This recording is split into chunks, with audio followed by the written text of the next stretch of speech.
अब कृष्ण की शिक्षा कहाँ हुई थी? गुरुकुल में हुई थी।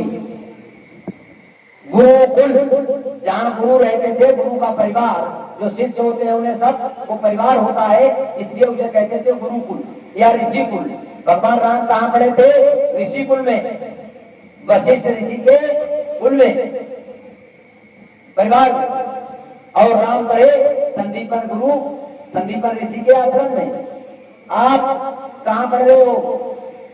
जब मुसलमानों का शासन आया तो उन्होंने गुरुकुल हमारे बंद करवाए, अंग्रेजों ने भी तोड़े, बंद करवाए। उन्होंने उर्दू भाषा चलाई और मदरसा खोले। किसने? मुसलमानों ने। क्या खोले? मदरसा। और जब अंग्रेज आए तो ईसाकुल, ईसाकुल मतलब स्कूल, उन्होंने नाम रखा स्कूल मतलब ईसाकुल, ईसाइयों का कुल। ये बदलते चले गए। हमारे गुरुकुल विद्या विशेष गुरुकुलीय विद्या थी, जो ऋषिकुल विद्या थी उसे छोड़कर स्कूलों में पढ़ने गए और शिक्षा हमको वो दी गई जो बनाई गई बनावटी, मतलब झूठे सांचे। भाई आज की शिक्षा इतनी गड़बड़ है, बताओ कृषि के विषय में, खेती की बोनी के विषय में कोई किताब लिखी जा सकती है आराम से कि भाई मूंगफली कब बोई जाएगी, गन्ना कब बोया जाएगा, कैसे बोया जाएगा, कितनी दूरी पे लगाया जाएगा। ये कक्षा 1 से लेकर 5 तक और 8 तक बच्चों को पढ़ाया जा सकता है और उसी में पाठ्यक्रम बनाया जा सकता है, प्रश्नों उत्तर भी बनाए जा सकते हैं। लेकिन ये नहीं पढ़ाया जा रहा। पढ़ाया क्या जा रहा है जो कभी होने वाला नहीं है। कद्दू जी की चली बराई, हुई बतासों की बरसात। अच्छा, इसकी जरूरत है? इसकी जगह पर खेती बाड़ी या भैंस पालन, गाय पालन कुछ पढ़ाया जा सकता है जो हमारे काम की चीज है। बच्चे सीखें, बच्चों को सीखने वाली बातें बताई जाए, बच्चों को मोटर गाड़ी चलाना सिखाया जाए, कंप्यूटर चलाना सिखाया जाए, मोबाइल चलाना सिखाया जाए, काम तो आएगा। मकान बनाना सिखाया जाए। किसी किताब में बताया कि मकान कैसा बना, कितनी दूरी पे कौन सा कमरा हो, कितनी अपनी जगह छोड़ी जाए, कैसे हवा पास हो, कैसे उसमें रोशनी हो, कहां पर उसका विंडो लगे, ये सब चीजें बतानी चाहिए कि नहीं? ये तो कक्षा 8-5 जूनियर के स्कूलों में पढ़ाई जा सकती हैं। ऊपर की डिग्री बात कर रही, छोटी छोटी चीजें जो बीच में पढ़ाई जानी चाहिए थी शिक्षा में, ये चीजें बिल्कुल शिक्षा के अंदर नहीं डाली गई। वृक्ष लगाना पढ़ाया जाए, कौन से वृक्ष से क्या लाभ है, कौन सा वृक्ष ऑक्सीजन देता है, पीपल के विषय में बिल्कुल बताया नहीं गया हुआ कि बम बाबा है कौन। हाँ हाँ, हमारे यहाँ एक खंडेर गांव है इधर जलालाबाद से पश्चिम, आप सभी जानते हैं, पड़ोस का मामला है। तो खंडेर के दंड बाबा, गाँव को बम बाबा हुआ दंड बाबा। हम एक बार आए गांव से, बम बाबा। सुनो, हम वहां आए तो एक नल है वहां, तो हमारे भीग भाग के कपड़े अपने थोड़े नदी से उतरना पड़ता है। तो हमने सोचा कि हाँ हाथ पर धोके सही से पहन ले फिर से। तो वहां नल पर गए, पानी नहीं पिया, कुल्ला किया, और तब तक एक बालक आया उधर से और उतना एक इतना गहरा गड्ढा खोद रखा है पड़ोस में। उस गड्ढे में उसने एक बड़ा बाण गोला, जो धरते हैं तेज, बाण गोला रखा और रखने के बाद लेकर माचिस गया और उसने उसमें तीली लगाई। हम तो नल पर अपना हाथ पर धो रहे थे और उसने उसमें तीली जब लगाई गोला में, समस्या ये हुई उसकी हाथ आवाज हट नहीं पाया, तब तक गोला लग गया। अब वो एकदम चिपड़ाई, तो हमने कहा ये क्या हो गया, सब भाग के क्या हुआ क्या हुआ, धड़ाका हुआ तेज से। हम लोग भी चौंक पड़े, मौके पहुंचे, हमने क्या हुआ, तो उसका हाथ फट गया, गोला लग गया हाथ, गड्ढे में गोला। हमने भाई क्या हुआ, बोले गोला फट गया। हमने क्यों धागा, भाई यहाँ धागा क्यों गड्ढे में रखे, इतने गहरे गड्ढे में आपने हाथ डाला, उसमें माचिस लगाई, या क्यों धागा, तो यहाँ धागे जाते हैं। हमने क्यों धागे जाते हैं, तो बोले हमने बोला था। हमने क्यों बोला था कि आज बड़ी पेपर हुई, तो हमने गणित पेपर से बोला डाले तो भैया कहाँ रहते हो, तो कूड़ा ठंडे में कूड़ा पर बोलना है। तो हमने किससे लड़के, बोले कन्हैया लाल मास्टर साहब। तो हमने फोटो करके टीचर और शाम को उनके खोपड़ी दाग देते, गणित पेपर रात भर पढ़ाई देते, तो हमने मोबाइल में कर देते। अच्छा धन्यवाद लिख दीजिए, दाहिना हाथ फटा, दाहिना हाथ फटा, हमने कैसे कलम पकड़े, अब लिख दे पेपर, अब तुम बात लिख गए। क्या करते हो लोगों, कितना बिगड़ गए। इतनी व्यवस्था हम करते हैं, हरिओम ने इन शायद कम से कम 4-5 हजार रुपए खर्च करके व्यवस्था माइक आदि की जुटाई। इन ध्वनि विस्तारक यंत्र वाले भी बेचारे परेशान हो रहे हैं, संभालने में कहीं ये बिगड़ रहा है, कहीं वो कम हो रहा है। ये सब बड़ी व्यवस्था अच्छी दे रहे, अच्छी ध्वनि बड़ा बढ़िया व्यवस्था कर रहे। ढोलक वादक भी बड़ी दूर से सुधीर मोहन को लाए। स्वामी जी का गांव शाहजहांपुर, बरेली, बदायूं 3 जिला जहां इकट्ठे होते हैं, वहां पर गांव है बंडिया। बंडिया नाम से जाना जाता है। वहां से पूज्य स्वामी जी को बुलवाया। बड़ा बरसात के मौसम में बेचारे परेशानी उठाते हुए आपके गांव में आए। बहन साध्वी यशोदा आर्या जी का गांव हम चल करके देख के आए। इस पर सरेली जो उसावा से आगे उसई पड़ता है, बदायूं जिला जनपद में। उसई से आगे 4-5 किलोमीटर आगे है। गंगा के किनारे, बिल्कुल बड़ी गंगा भागीरथी के किनारे पर बसा हुआ है। हम वहां देख के आए। तो आप कितनी मुसीबत उठाती हुई बरसात के मौसम में आपने कई बार हमसे फोन किया कि भैया का हो पाएगा कि नहीं हो पाएगा कार्यक्रम, कहीं ऐसा हो पानी बरसने लगे। तो बड़ा सोच विचार के अपना किराया भाड़ा खर्च करके इस उम्र में तमाम कष्ट झेलती हुई यहाँ आई आपको समझाने के लिए। तो इतनी व्यवस्था करने पर भी अगर आप ना समझे तो फिर आगे मेरी जिम्मेदारी क्या हो सकती है। एक गीत लिखा है, कुछ लाइनें हमें याद आ जाती हैं, कहने का हमारा भी मन लग रहा है कि हम भी कह लें उनकी लाइनें। स्वामी क्षमानंद जी दुनिया में नहीं है, उन्होंने लिखा है कि अच्छी ही बात बताते, सबको सब विधि समझाते, फिर भी समझने आए कैसा उल्टा जमाना। अच्छी ही बात बताते, सबको सब विधि समझाते, फिर भी समझने आए कैसा उल्टा जमाना। कि माता पिता की हम पूजा बताते। हरिओम जी बैठे हुए हैं, हमने सवेरे के आपको समझाया ये शपथ दिलवाई, हरिओम शिवोम, ये सभी भाई बैठे हुए थे और इनकी देवियां भी मौके पर बैठी थी। इन्हें समझाया गया हम विद्वानों के बीच कि आप प्रतिदिन सुबह शाम अपने माता पिता के पैर छूओगे और शाम को सवेरे को दोनों समय अपने काम की बात पूछोगे कि आज क्या काम होगा। शाम को बताओगे कि ये काम करके आए, ये सब चीजें जरूरी हैं। यही माता पिता की पूजा, बोलो यही संस्कार है, यही पूजा है। सम्मान करना, बात पूछना, बताना, सलाह करना और सलाह से रहना। तो माता पिता की हम पूजा बताते, ईंट पत्थर को तुम शीश झुकाते, मन में अतिवा करते, समय पे था सब जाए कैसा उल्टा जमाना। आपको मैं बता रहा था, कुछ ने गोला जगाओ धन बाबा।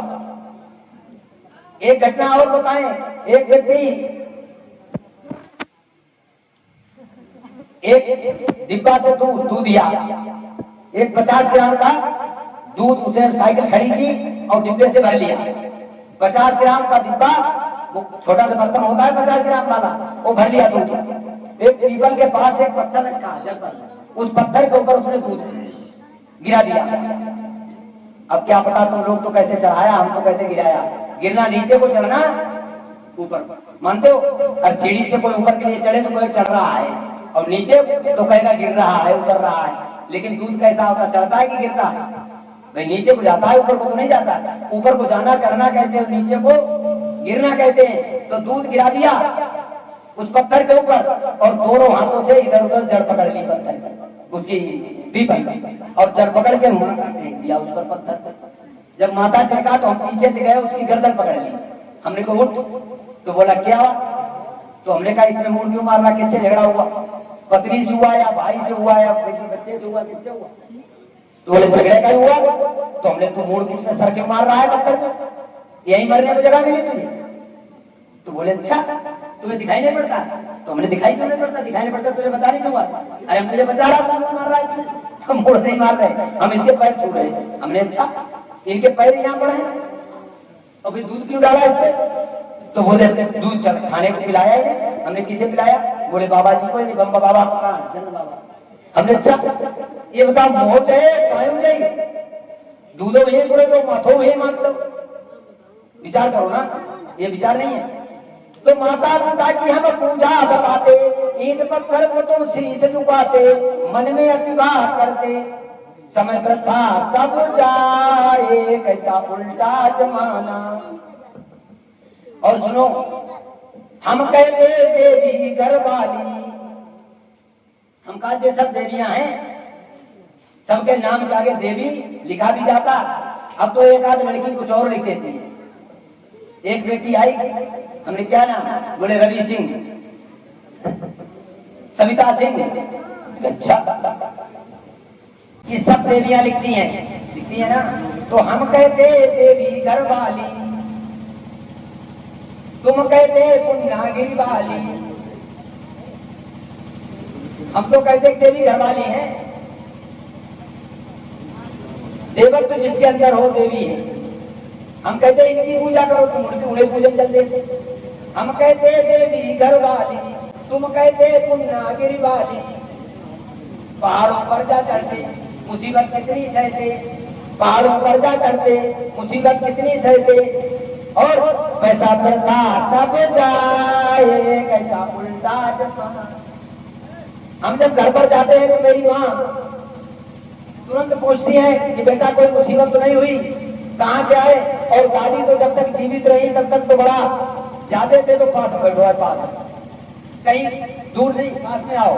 अब चले कोई हाथ बजा लेती, शरीर सारा इसमें लेती, चले ना कर लेती, खूब सारा थी। अरे ये दादी का काम था, भूखे तो आए, दो तो बेटी पानी ला पिलाओ, ये खाना बनाओ, रोटी रखी है ना रखी, तुरंत पूछताछ शुरू। अच्छा, उन माता के पास गए, जितने लोग में बताओ कि सब तुमने पूछी कि प्यासे तो नहीं है ना है, ढके तो ना पहाड़ में चढ़, पूछी कि है, अगर मुंह हो तो पूछते, उनके मुंह है ना, पूछा पत्थर है ना। तो वास्तविक हम कहते देवी घर वाली, तुम कहते पुन्नागिरी वाली। और सुनो, इधर को आ जाओ थोड़ो, गंगा जी पर मेला लगा हुआ, एक दुकान के सामने खड़े मित्र है आपके भैंस का, यही जो भैंस का कला है यहाँ का, एक लड़का वहां दुकान लगाए हुए कपड़ा के मित्र कहा बैठ शास्त्री जी हमने ठीक। तो तब तक एक आए समझदार व्यक्ति, बोले कपड़ा हमने किसके लेकर किया, कल पहनाव करी गंगा मैया के पहनाव। हमने भैया बढ़िया बढ़िया कपड़ा दो, अच्छो अच्छो निकाले। तो उसने कहा ना अच्छो ना, हमने कहा सस्ती बने कम पैसा वाली। तो हमने तुम अच्छे पहनो, उन्होंने सस्ते बना। बात गलत है ना, बढ़िया बढ़िया महंगे महंगे कपड़ा दे निकाले, तो महंगे ना सस्ते। सुनो, कैसो कपड़ा देखो तुमने पहना लो। तो गंगा नदी को तुम वस्त्र पहनाते, मैया मैया कह कर चिल्लाते, जिस मैया ने जन्म दिया है उससे सीधे बातन करते, मैया रो रो चिल्लाए, कैसा उल्टा जमाना। मैया को भटकाते भटकाते दूर हटाई दे और गंगा के पहनाव करने जा रहे, जिनकी पूजा करने से जिनकी नहाय करते और पहनाव करते भाई कैसी करते। अच्छा बताओ, आप माँ है, मान लीजिए जो बूढ़ी माँ चश्मा लगाए बैठे, इनसे कहाई के धोती पहने तो एक साड़ी और एक चीट ले, हमें पता नहीं तू करिया में बांधा है, कहा अम्मा चीट साड़ी पहन लियो, ये पतो जाई फटका दी गट एक टमाटर लगे चट, जब चीट ले जाओ साड़ी बना ले। अब गंगा जी को तुम पहनावे पहनावो भाई, जहां से चली जहां लगाई तहां पहनावो, पूरा जहां पर तो हम जाने को साड़ी पहनाए रहे, चीट मानो तो धोई जाई और चीटो मानो तो फिर उड़ाई दे कर जाओ से बाहर बोल रहा कि किसी तरीके पहनी लो। अब बोलो गंगा मैया की, अब उधर छुटो जीते गए, उठते कर दूसरा दिन ठाड़ हो जाओ, बड़ा बड़ चीज खींचत। अब तुम देखकर चाहे जब द्रौपदी चीर हरण हो दूसरा दिन ने खींचना चाहा तो ग्रहण को सूचना मिलते ही दौड़े दौड़े गए और ललकार दिया दुशासन को। चीर बढ़ाने की बात नहीं है, ललकार दिया, खबरदार ये मेरी बहन है। और सभा में क्या करना चाहता है, पहले हमसे युद्ध का। जब ग्रहण ने ललकारा युद्ध के लिए तो मालूम उनके पास हथियार क्या था, दुनिया के दो ही एक व्यक्तियों ने वो हथियार उठाया, सबके पास चलाने की शक्ति नहीं थी, चक्र सुदर्शन। जब अपनी पर चक्र सुदर्शन घुमाने लगे तो दुशासन कांप उठा और पीछे हट गया, द्रौपदी का चीर हरण नहीं हो पाया।